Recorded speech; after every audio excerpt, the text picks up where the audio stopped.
I would like to pass the baton to new leadership at OREF. I think everybody in the world knows Tom Skoko, and Tom's our new president, and he's going to do an incredible job. He's already done an unbelievable job at putting our historical history together. The historical history of OREF started in 1955. When you go back and look at it, the amount of direct clinical practice that came out of these research projects is unbelievable. It goes all the way back to bone transplants with Enneking. It goes back to compartment syndromes that nobody knew anything about with a guy by the name of Dr. Mattson. And then Dr. Parvizi, how many people use C-reactive protein now to look at infection? That all came out of OREF, and there's lists after lists after lists. So OREF directly impacts patient care. And then Josh Jacobs is first vice president. And Josh is Mr. Research. If anybody's Mr. Research, it's Josh Jacobson, head of Rush. And Josh, congratulations. We're really looking forward to your leadership. And then Andy Pollack is now the treasurer of OREF, and he started our original government relations committee. That's a big committee. Jim Fickey's stepping up to lead that, and Andy Pollack is going to be our treasurer. So that pretty much, now I haven't included industry in this. There's some great people from industry here, and I've already talked to them, and great people from other organizations, Biologic Association, Aircast, I can talk about, but we're going to talk about that at the championships event on Thursday. But I have a real special presentation now, and it's called the Lifetime Achievement Award.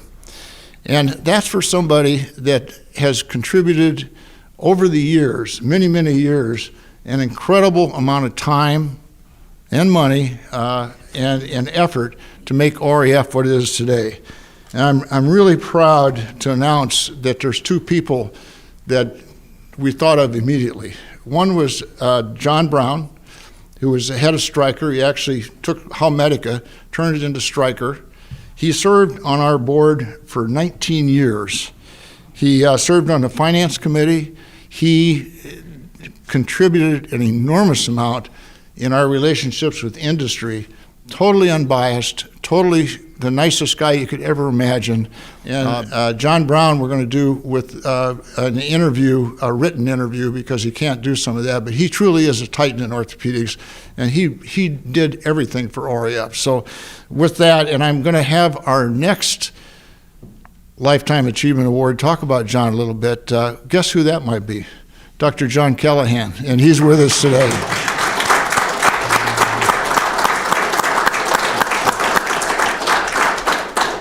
Dr. Callahan served with OREF from 1998 to 2016.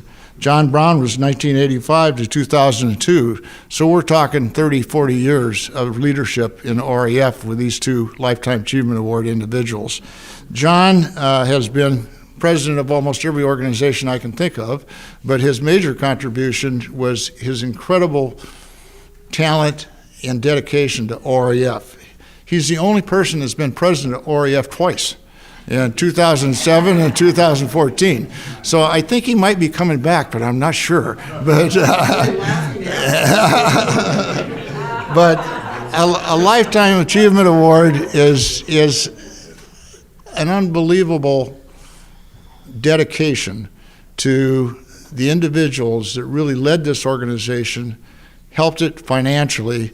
We're talking in the order of $2 to $3 million for each of these individuals and up. So I just can't say enough about how proud I am to give this Lifetime Achievement Award. And with that, I'd like to have Dr. John Callahan come up and say a few words.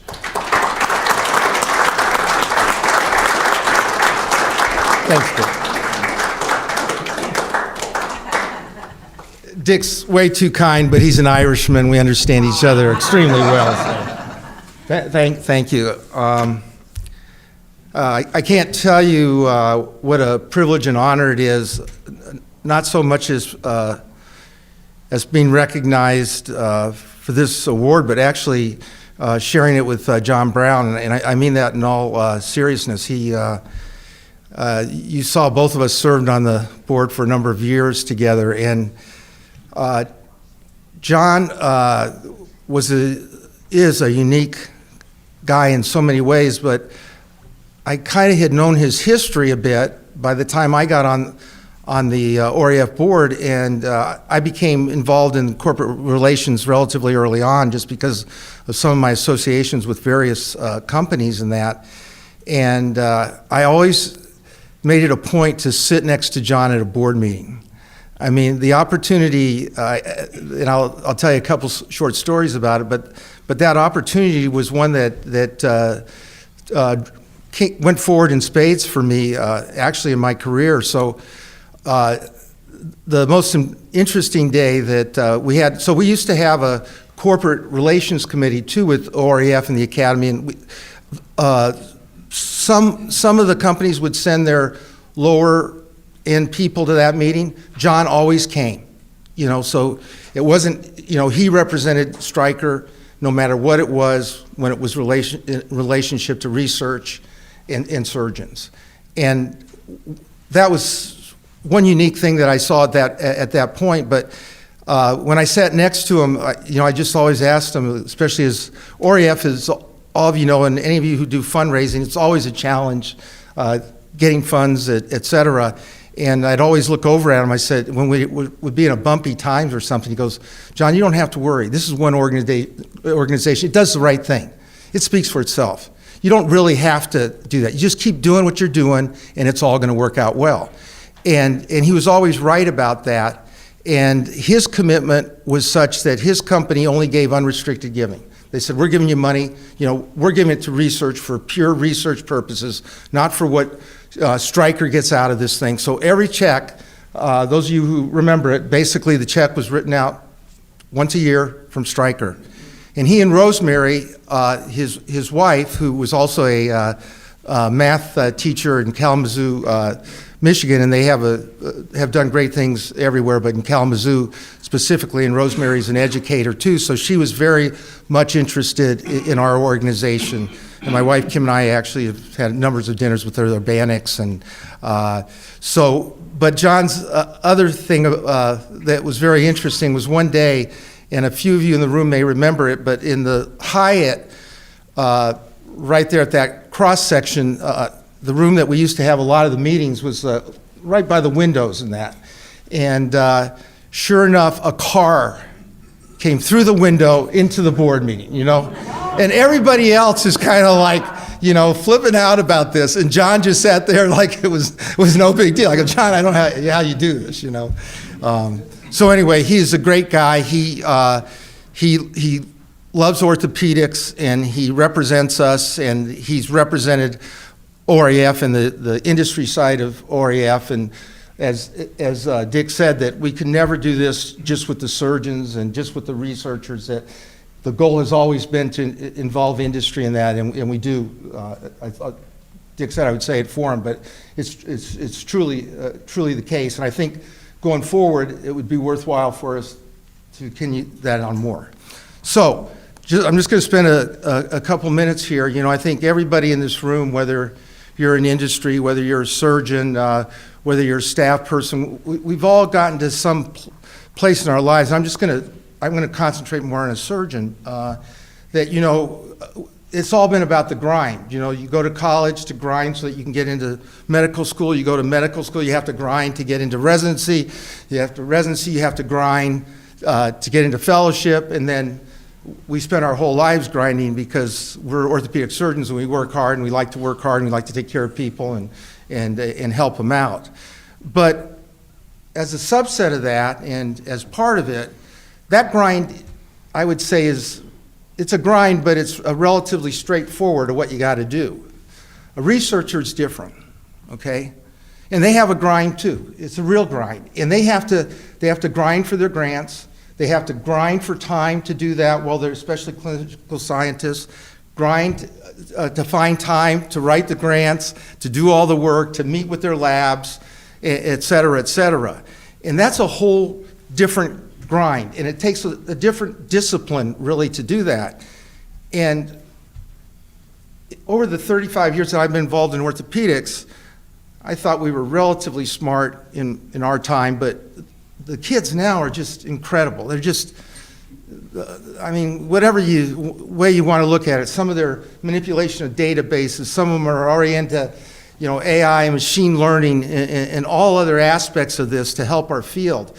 But that group really has got to have help. We can't the thing I hate the most, and we didn't, Tom Brown and I didn't educate many of them that didn't stay involved in academics, the PhDs that I was involved in, but a couple didn't, and I always thought it was so sad that those people got out of the system. Peter, I'm looking around at some of the people I know in OREF here, that they got out of that system, because that in one way was where we failed, all of us who are clinical orthopedic surgeons. Because where we are today, past, as Dick brought up, you go back to Urist, Rostaker and Galani in fiber metal, and present, and more importantly in the future, that's going to be based on research. And we have to do, everybody in this room, we have a commitment to push the research agenda, is all they did. Bill Harris, I can just name thousands of people, and I'm missing 1,000 people, but we have to push the research agenda, and if we got to commit to that, because that is the future, and OREF is that future. And I'm going to leave with one last area, and that's, Kim and I, my wife Kim is back there, many of you know Kim, but we've been fortunate enough and done well in our lives, so we've been able to be philanthropic and involved in a lot of foundations and development groups of universities, et cetera, et cetera. But the one thing that we have trouble with sometimes is what is really the mission of those those organizations? What's their culture? What is it about? Why are they doing it? Okay, I'll have to take one step aside to tell you about my university, University of Notre Dame, but it's really it's similar to, we probably got the idea from OREF, but you go in, and if you go into a locker room at Notre Dame, and Jim Urbanek, his wife, a bunch of them have been in there, and you go in there and they ask, what's the purpose here? And they go, educate champions. And that's it, 2 words, educate champions. And ours is very simple too, and that's fund young researchers. That's what we're about. We're not about, we can't provide NIH funding, we can't provide high-level funding. But what we do, and what we do well, is we fund young investigators. And we've done that since 1955. We're doing it now, and hopefully, after I give you this inspirational talk, you're going to go out and get another 1,000 orthopedic surgeons to give tomorrow. But at any rate, that's what we do. And fortunately, the other thing that Kim and I always note when we're at some of these things is, well, can you show us some examples of what you say you're doing, you're really doing? And that gets back to an old English teacher of our kids, show me, don't tell me. So it's very easy now for us to show what we do in OREF. And that's Nick Bernthal's article. He looked up all the people who had Josh, myself, a whole bunch of us that had career development awards, and how many of those people went on to NIH funding. It was over 50%. So we actually have data. It's not just that we have this two-word thing. We also have data that shows what we do. And I think that's really the strength of this organization, and I'm so proud to be a part of it. And, I'm obviously honored to get this award, Dick, and I just would say what John Brown says, and that's just, you're doing the right thing, and just keep doing what you're doing, and we're going to be great. So, thanks.